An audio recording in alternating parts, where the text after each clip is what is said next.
അരയോളം അഗ്നിയിൽ തന്നെ അകപ്പെട്ടു പോയി എന്ന് വന്നാലും രോമക്കാലിന് മാറ്റം വരെ താഴെയിട്ട് തക്കവനും.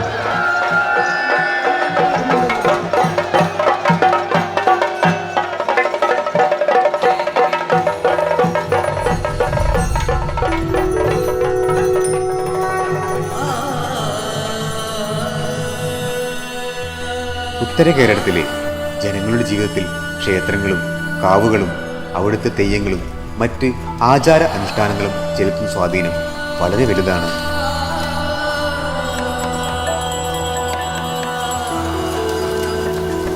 ചരിത്രങ്ങളുടെയും പുരാവത്തങ്ങളുടെയും ആഴത്തിൽ വേരോടിയ സംസ്കാരമാണ് തെയ്യത്തിൻ്റേത്.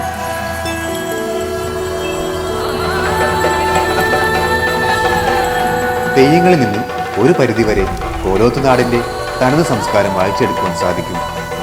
ഓരോ തെയ്യക്കാലവും അവസാനിക്കുമ്പോൾ പുതിയ കാലത്തേക്കുള്ള പടവുകൾ കൂടെയാണ് എടുത്തു വയ്ക്കുന്നത്.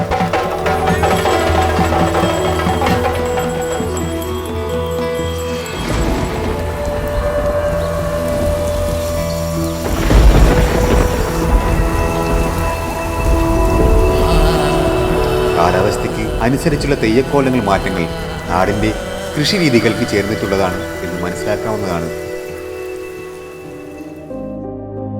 ശിലായുഗത്തിലാണ് കേരളത്തിൽ കൃഷി ചെയ്തു തുടങ്ങിയത്. എന്നാൽ ഡച്ചുകാരുടെ വരവോടെ കൃഷി രീതിയിൽ മാറ്റം വന്നു. നമ്മുടെ നാടിനും മാറ്റം വന്നു.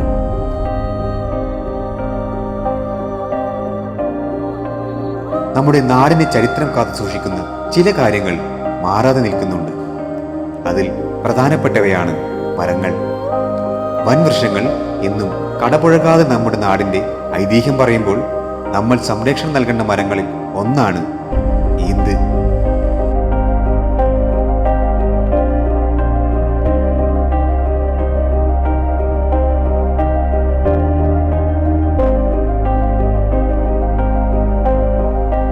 എനിക്കറിയാനായരെ ഇത് ഉണ്ടായിന് എൻ്റെ വീട്ടിൽ.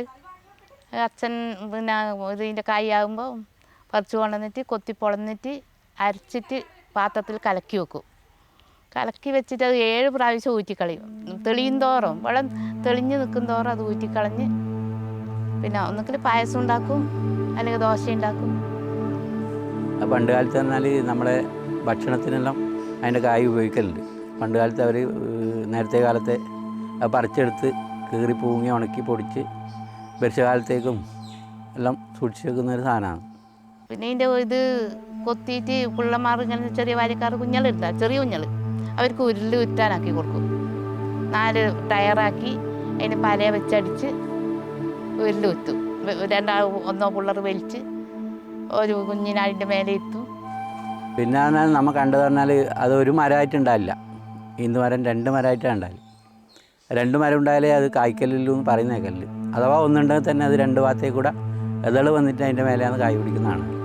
പിന്നെ എൻ്റെ നാട്ടിൻ പ്രദേശത്തെല്ലാം സാധാരണ കണ്ടുവരുന്നതാണ് ഈന്തിന. ഈന്ത് വളരെ അപൂർവമായി കണ്ടൊരു സസ്യമാണ്. ഇത് ഡിനോസറുടെ കാലത്ത് ഉണ്ടായി എന്ന് പറയപ്പെടുന്നു.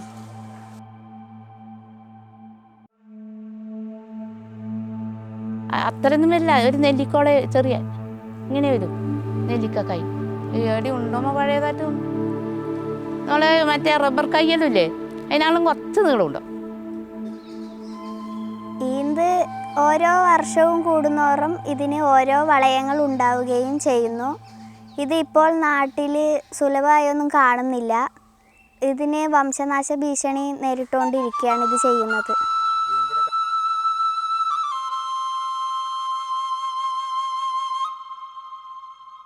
തീർച്ചയായും അതിനൊരു സംരക്ഷിക്കേണ്ടത് ആവശ്യം തന്നെയാണ്. അപ്പോൾ അതിൻ്റെ ഭാഗമായിട്ട് പ്രത്യേകിച്ച് നമ്മുടെ വിദ്യാലയത്തിൽ ഇപ്പോൾ എക്കോ ക്ലബ്ബ് അതുപോലെ കാർഷിക ക്ലബ്ബൊക്കെ മുൻകൈ എടുത്ത് കുട്ടികൾക്കൊക്കെ ഇതിൻ്റെയൊക്കെ പ്രാധാന്യമൊക്കെ പറഞ്ഞ് മനസ്സിലാക്കി കൊടുത്ത് അതിൻ്റെ ആവശ്യകത നമ്മൾ നിലനിർത്തേണ്ട ആവശ്യകതയൊക്കെ കുട്ടികൾക്ക് ആ രീതിയിലുള്ളൊരു ബോധവൽക്കരണം നമ്മളിങ്ങനെ കൊടുത്തുകൊണ്ടിരിക്കുകയാണ്. അവർ ഈന്തിനെ കുറിച്ച് പണ്ട് കാലങ്ങളിലേ ഉണ്ട് എന്ന് പറയാറുണ്ട്. പിന്നെ ആ സസ്യത്തിൻ്റെ കായകളും അങ്ങനെ കുറിച്ച് പറയാറുണ്ട്. ഒരു 10-100 ഉണ്ടാവും കൈ, 100-ലധികം ഉണ്ടാവും. ഒരു കൊലയില ഈ കൂമ്പില്ലേ, ആ കൂമ്പിനെ പറ്റി ഇങ്ങനെ. ഈന്ത് അല്ലെങ്കിൽ ഈന്തമ്പന, ഇതിനെ നമ്മൾ പന എന്ന് പറയുമെങ്കിലും ഇത് പനവർഗത്തിൽപ്പെടുന്ന ഒരു ചെടിയല്ല. മറിച്ച് സൈക്കാസ് അല്ലെങ്കിൽ സൈക്കാഡ് എന്ന ജീനസിൽപ്പെടുന്ന ഒരു ചെടിയാണ്. ഇത് പരമാവധി വെട്ടി നിരപ്പാക്കാതെ നോക്കണം.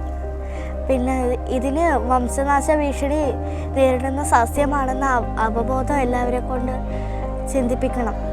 നമ്മുടെ കേരളത്തിൽ പണ്ട് ധാരാളം ഉണ്ടായിരുന്ന ഒരു ചെടിയാണിത്. കൃഷിയിടങ്ങളിലും ഈ വനങ്ങളിലൊക്കെ ആയിട്ട് ധാരാളം കണ്ടുവന്നിരുന്നു. എന്നാൽ ഈ അടുത്ത കാലത്തായിട്ട് ഇതിനെ നമ്മുടെ കൃഷിയിടങ്ങൾ കുറഞ്ഞു വരുന്നതും ഈ വനനശീകരണവും കാരണം ഇപ്പോൾ ഇത് അധികം അങ്ങനെ കണ്ടുവരുന്നില്ല. അത് ഒരു വംശനാശ ഭീഷണി തന്നെ നേരിടുന്ന ഒരു ചെടിയാണ്. എൻഡേഞ്ചേർഡ് എന്ന ഗ്രൂപ്പിൽ വരുന്ന ഒരു ചെടിയാണിത്. ഇതിൻ്റെ ശാസ്ത്രീയ നാമം സൈക്കാസ് സർക്കിനാലിസ് എന്നാണ്. ഇത് സൈക്കാഡേസിയ ഫാമിലിയാണ്. സൈക്കാഡ് എന്ന ജീനസിൽ വരുന്ന ഒരു ചെടിയാണ്. ഇതിൻ്റെ ഒരു പ്രാധാന്യം എന്ന് വെച്ചാൽ നമ്മുടെ ജുറാസിക് കാലത്ത് അല്ലെങ്കിൽ ദിനോസറുകൾ ഉണ്ടായിരുന്ന ഒരു കാലം മുതൽ തന്നെ ഇത് നിലനിന്നിരുന്നു എന്നാണ് പറയുന്നത്. അപ്പോൾ അത്രയും കാലത്തെ ഒരു കാലപ്പഴക്കം ഈ ഒരു ജീനസിന് അല്ലെങ്കിൽ ഈ ഒരു സ്പീഷീസിന് ഉണ്ട്. അതുകൊണ്ട് തന്നെ ആ ഒരു സ്പീഷീസിന് പ്രത്യേകിച്ച് പറയുന്നത് ലിവിങ് ഫോസിൽ അല്ലെങ്കിൽ ജീവിക്കുന്ന ഫോസിൽ എന്നാണ്. വളരെ മെല്ലെ മാത്രമേ ഈ ഒരു സ്പീഷീസ് വളരുകയുള്ളൂ. അതുകൊണ്ട് തന്നെ ഒരു കാലാവസ്ഥയുടെ എല്ലാ അതിപ്രസരണത്തൊക്കെ അതിജീവിക്കാനുള്ള ഒരു ശക്തിയും ഈ ഒരു ചെടിക്കുണ്ട് എന്നാണ് പറയപ്പെടുന്നത്. കേട്ടിട്ടുണ്ട്, സത്യമാണോ എന്നറിയില്ല. ഇതിനെ കൊണ്ട് ഇതിൻ്റെ കായ കൊണ്ട് പായസവും മറ്റും ഉണ്ടാക്കാറുണ്ട് എന്ന് കേട്ടിട്ടുണ്ട്. പതാവൂർ AP സ്കൂളിലെ പരിസ്ഥിതി ക്ലബിൻ്റെയും കാർഷിക ക്ലബിൻ്റെയും നേതൃത്വത്തിൽ കുട്ടികൾ ഇതിനെക്കുറിച്ചുള്ള അന്വേഷണത്തിനായി പോവുകയും അവർ അതിനെക്കുറിച്ച് പഠിക്കുകയും പഠിച്ച കാര്യങ്ങൾ രേഖപ്പെടുത്തി വെക്കുകയും ചെയ്തിട്ടുണ്ട്. ഇത് ആൺ സസ്യങ്ങളത് ഓറഞ്ച് പോലുള്ള പൂക്കളാണ് ഉണ്ടാവുക എന്നും പിന്നെ ഇതിൻ്റെ തടി തെങ്ങിൻ്റെ തടി പോലുള്ള തടിയാണെന്നാണ് പറഞ്ഞത്. ഇംഗ്ലീഷിൽ ഈ മരത്തിനെ ക്യൂൻ സാഗോ അല്ലെങ്കിൽ സാഗോ പാം എന്നാണ് പറയുന്നത്. സാഗോ എന്ന് വെച്ചാൽ ഫുഡ് സ്റ്റാർച്ചാണ്. ഇതിൻ്റെ കായയിൽ നിന്നും ഫുഡ് സ്റ്റാർച്ച് എടുക്കുന്നത് കൊണ്ടാണ് ഇതിനെ സാഗോ പാം എന്ന് പറയുന്നത്. ഇതിന് മറ്റൊരു പേര് കൂടിയുണ്ട്, ഫേൺ പാം എന്ന് പറയും. അതിന് കാരണം ഇതിൻ്റെ ഭംഗിയുള്ള ഇലകളാണ്. അതായത് ഈ ഫേൺ അല്ലെങ്കിൽ പന്നൽ ചെടി പോലെ വളരെ ഭംഗിയുള്ള ഇലകളുള്ളത് കൊണ്ടാണ് ഇതിനെ ഫേൺ പാം എന്ന് വിശേഷിപ്പിക്കുന്നത്. അതുകൂടാതെ ഇതിൻ്റെ കായയിൽ നിന്ന് പിളർന്നെടുക്കുന്ന പരിപ്പിൽ നിന്നും നമ്മൾക്ക് ഈ സാഗോ വേർതിരിച്ചെടുക്കാൻ പറ്റും. അത് ഭക്ഷ്യയോഗ്യമാണ്, കൂടാതെ ഔഷധ ഗുണം ഉള്ളതും കൂടിയാണ്. ഇതിൻ്റെ മരത്തെപ്പറ്റി പറയുകയാണെങ്കിൽ 6 മുതൽ 15 വരെ അടി ഉയരത്തിൽ പോകാൻ ഈ മരത്തിന് സാധിക്കും, വളരാൻ ഈ മരത്തിന് സാധിക്കും. അതുകൂടാതെ ചില മരത്തിന് ശിഖരങ്ങളുണ്ടാവും, ചിലത് ഒറ്റത്തടിയായിട്ടാണ് കാണപ്പെടുന്നത്. അതുകൂടാതെ ഇതിൻ്റെ ഇലകൾ വളരെ ഭംഗിയുള്ളതാണ്. പണ്ടുകാലത്ത് നമ്മുടെ വിവാഹ പോലുള്ള മംഗളകർമ്മങ്ങൾക്ക് ഇതിൻ്റെ ഇലയാണ് വീടുകളൊക്കെ അല്ലെങ്കിൽ പന്തലൊക്കെ അലങ്കരിക്കാനായിട്ട് ഉപയോഗിച്ചുകൊണ്ടിരുന്നത്. ഇപ്പോഴത്തെ കുട്ടികൾക്കൊന്നും കൊടുത്തില്ല. ഇപ്പോൾ ഇല്ലവർ കൊടുക്കാൻ വിടുവാ. അഥവാ നമ്മ ഇതിൻ്റെ വീട്ടിൽ കായ് പിടിച്ചാൽ 2 പറിച്ചിട്ട് ആക്കി കൊടുക്കാറിഞ്ഞാൽ ഇപ്പോഴത്തെ അവർ വിടൂല. അത് വേണ്ട. ഇന്ത്യൻ കായ വിഷാംശമുള്ളതാണ്. ഇത് അറിയാതെയോ അറിഞ്ഞോ നമ്മുടെ ഉള്ളിൽ ചെന്നാൽ പലതരം ലക്ഷണങ്ങൾ നമ്മുടെ ശരീരത്തിലുണ്ടാവും. ചെറിയ തലകറക്കം അല്ലെങ്കിൽ ഛർദ്ദിക്കാനുള്ളൊരു സെൻസേഷൻ, ഛർദി, വയറിളക്കം, വയറുവേദന, ഇതെല്ലാം ഇതുകൊണ്ടുണ്ടാവാം. കുറച്ച് കൂടുതൽ ക്വാണ്ടിറ്റിയിൽ ഉള്ളിലേക്ക് എത്തുകയാണെങ്കിൽ ലിവർ ഡാമേജ് ഉണ്ടാവാം, പിന്നെ കോമയിലേക്ക് പോയിട്ട് മരണം വരെ സംഭവിക്കാമെന്നാണ് പറയുന്നത്. അതുകൊണ്ട് ഇത് കഴിക്കുന്നവർ വളരെ ശ്രദ്ധിച്ച് വേണം ഇത് ഉപയോഗിക്കാൻ. പ്രോസസ്സിങ് വളരെ പ്രധാനമാണ്. പ്രോസസ്സിങ് നമ്മൾ ഓൾറെഡി നേരത്തെ പറഞ്ഞു കഴിഞ്ഞു. അതുവഴി തന്നെ അത് ചെയ്തിട്ട് വേണം ഭക്ഷ്യവസ്തുവായിട്ട് ഉപയോഗിക്കാൻ. ഇത് തെറിച്ചിട്ട് വെള്ളത്തിൽ കലക്കുമ്പോൾ മീൻ ചാവും. ഭയങ്കര മത്തില്ല. അതാണ് 7 പ്രാവശ്യം ഊറ്റാനാക്കുന്നത്. അതിന് മത്തുണ്ട് അല്ലേ. ഇനി അവശേഷിക്കുന്ന ഈന്തുകളെ സംരക്ഷിച്ച് ഇതിനെക്കുറിച്ച് അറിയാതെ ഉള്ളവരെ അവബോധം നൽകി ഇനി ഈന്തുള്ള ബാക്കിയുള്ളവയെ മുറിക്കാതെ നോക്കുക. ഇപ്പോഴത്തെ ഒരു കാലഘട്ടത്തിൽ ഇതിൻ്റെ ഒരു പ്രാധാന്യം എന്താണെന്ന് വെച്ചാൽ, ഒന്നാമത്തേത് വംശനാശ ഭീഷണി നേരിടുന്ന ഒരു സസ്യമാണ് ഇത് എന്നുള്ളത് കൊണ്ട് തന്നെ എത്ര ഭംഗിയുള്ള ഒരു മരം നമുക്കിനി കാണാൻ കിട്ടില്ല ഇതെല്ലാം നശിച്ചു കഴിഞ്ഞാൽ. അതേപോലെ ഈ ഒരു ഫോസിൽ പ്ലാന്റ് എന്ന രീതിയിലും ഇതിന് പ്രാധാന്യമുണ്ട്. എത്രയോ കാലം മുമ്പ് നിന്നിരുന്ന ഈ സസ്യം പിന്നീട് നമ്മുടെ കുട്ടികൾക്കോ നമ്മുടെ അടുത്ത തലമുറയ്ക്കോ ഇത് കാണാൻ കിട്ടില്ല. അതുകൂടാതെ ഔഷധ എന്ന രീതിയിലും ഇതിന് വളരെ പ്രാധാന്യമുണ്ട്. അതുകൂടാതെ ഭക്ഷ്യവസ്തുവായിട്ടും ഇപ്പോൾ മുമ്പ് എല്ലാവരും നമ്മുടെ മുത്തശ്ശിമാരൊക്കെ ഇത് ഉപയോഗിച്ചിരുന്നു എന്ന് യൂട്യൂബിലും ചാനലിലൊക്കെ വരുന്നത് കാരണം പലരും ഈ ചെടി അന്വേഷിച്ച് നടക്കാൻ തുടങ്ങിയിട്ടുണ്ട്. അതുകൊണ്ട് തന്നെ ഇതിൻ്റെ കായകൾ മൂപ്പെത്തുമ്പോൾ അവർ പറിച്ചു കൊണ്ടുപോയി ഇത് പൊട്ടിച്ച് ഭക്ഷ്യവസ്തു ആക്കുന്നതോടെ വീണ്ടും ഈ വിത്ത് വിതരണത്തിനൊരു സാധ്യത കുറയുകയാണ് നമ്മുടെ പ്രകൃതിയിൽ ഉണ്ടാവുന്നത്. അപ്പോൾ അത് വീണ്ടും വംശനാശ ഭീഷണിക്ക് തന്നെ വഴി തെളിക്കുന്നുള്ളത് കൊണ്ട് ഇതിൻ്റെ ടിഷ്യൂ കൾച്ചർ അങ്ങനെയുള്ള എന്തെങ്കിലുമൊക്കെ കാര്യങ്ങൾ നമ്മൾ ചെയ്തിട്ട് ഇതിൻ്റെ പ്രൊപ്പഗേഷൻ കൂട്ടാനുള്ള വഴിയും കൂടെ നമ്മൾ തന്നെ ആലോചിക്കേണ്ടതാണ്. ഇതാണ് ഒരു ടേക്ക് ഹോം മെസ്സേജ് എന്ന രീതിയിൽ പറയാനുള്ളത്.